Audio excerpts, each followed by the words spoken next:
The recovery piece of the puzzle for me becoming more and more important as I'm clearly aging out a little bit. Also, my life changed quite a bit 5 years ago. I moved back to England, but that made me have to travel a lot more, probably doing 15, 20 transatlantic flights during the season. So just understanding that was all going to take its toll on me. So how would I try to mitigate that? So I've been exposed to Suji for a couple of years, mainly having been exposed to this awesome incubator that was out at Lake Nona, and started to really see a window of opportunity that Suji could help me with.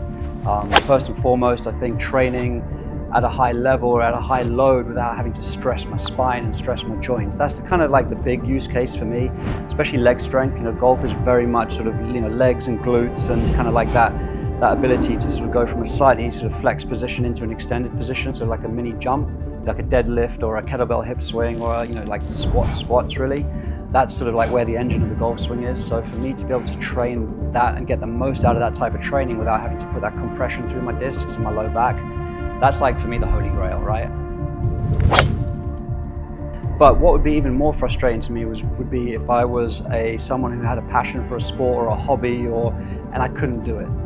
Like just flat out couldn't do it because my elbows or my knees, they were a barrier to entry. And I think that's exactly what we're trying to achieve here with Suji, is to give people kind of the ability to kind of stay active, to sort of have these hobbies that are big parts of their life, give them the ability to get out and be active and play sport, and that's what we're trying to solve and trying to help through Suji, and give people smart solutions to make themselves feel better.